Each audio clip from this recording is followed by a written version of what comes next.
We are now in a position to see why Parmenides objects to the notion of change.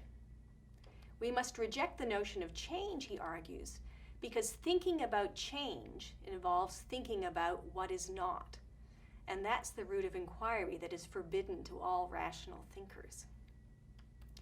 We've already considered what he thinks is wrong with thinking about what is not.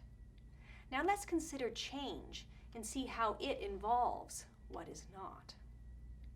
Fragment B8 is our main text here, which opens by telling us that if we stay on the right path, the path of is, we will have to agree that what is, that's what we're allowed to talk about, is ungenerated and imperishable.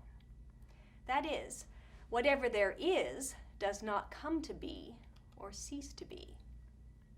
Okay, that's Parmenides' conclusion. But what is his argument? If we read on, we see that Parmenides appeals to what would have to be the case if something does come to be. For what birth will you seek out for it? How and from what did it grow? That is, if something comes to be, or becomes, that's the same word in Greek, it must come to be from something. Now he gets to the punchline. That something is the dread what is not. He says, "From what is not I will allow you neither to say nor to think, for it is not to be said or thought that it is not." So here's how we can reconstruct Parmenides' argument. First step, if something comes to be, it comes to be from what is not. Second step, we cannot think about what is not. Third step, so change is unthinkable. So we've seen Parmenides' reasons for maintaining the second step. But why should we accept the first premise? Why suppose that coming to be has to be from what is not? Here's the general idea. When a change happens, there must be a before and an after. First, I'm a child, then I'm an adult. At one moment, the room is empty, at another, it's full. A century ago, you did not exist, yet now, here you are. In all these changes, or happenings, what happens, or becomes, goes in the after column, and what it comes to be from goes in the before column. Consider the change we call growing up. Here I am, an adult.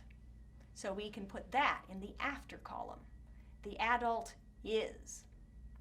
Parmenides asks, you say this adult has come to be? Yes. So there is an adult now, but this wasn't the case before? Yes. So we have to put in the before column, the adult is not. One of those dread is not claims. Now we can do the same thing for ceasing to be or perishing, as in 100 years from now I won't be any longer, nor will you. So we will have to write the adult is not in the after column. Once again, something unthinkable according to Parmenides. So in sum, Parmenides' objection to change is that change is either a case of coming to be from what is not or perishing into what is not. So, change is inextricably bound up with the forbidden route of trying to think or speak about what is not. In other words, change is a fundamentally incoherent notion. So what's a naturalist to do when faced with Parmenides' argument? Give up on the project of naturalist inquiry?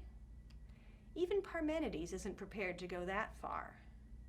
For after giving the arguments that we've been considering, he proceeds to offer his own version of a naturalist cosmology, which is full of coming to be and perishing.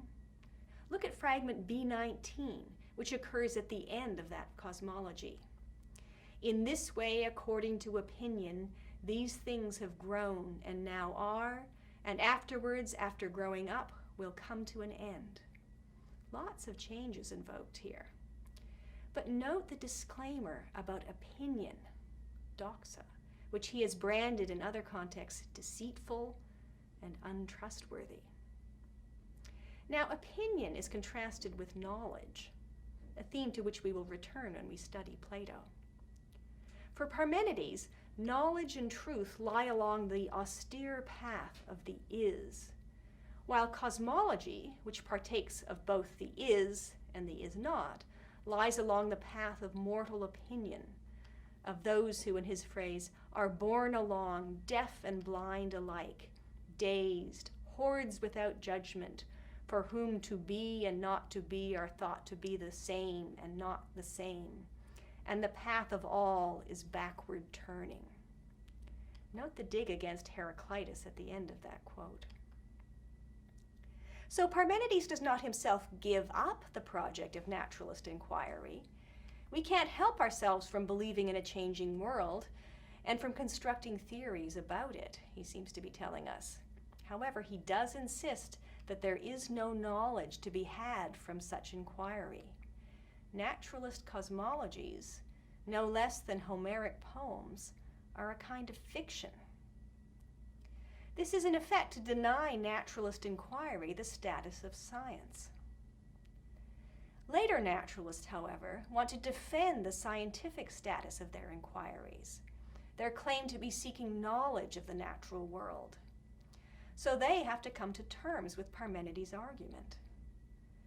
By and large, they agree with Parmenides that coming into being from what is not is unthinkable or unintelligible. But they aim to explain natural changes in such a way that they are not cases of coming into being from what is not. So which premise of Parmenides' argument do they reject?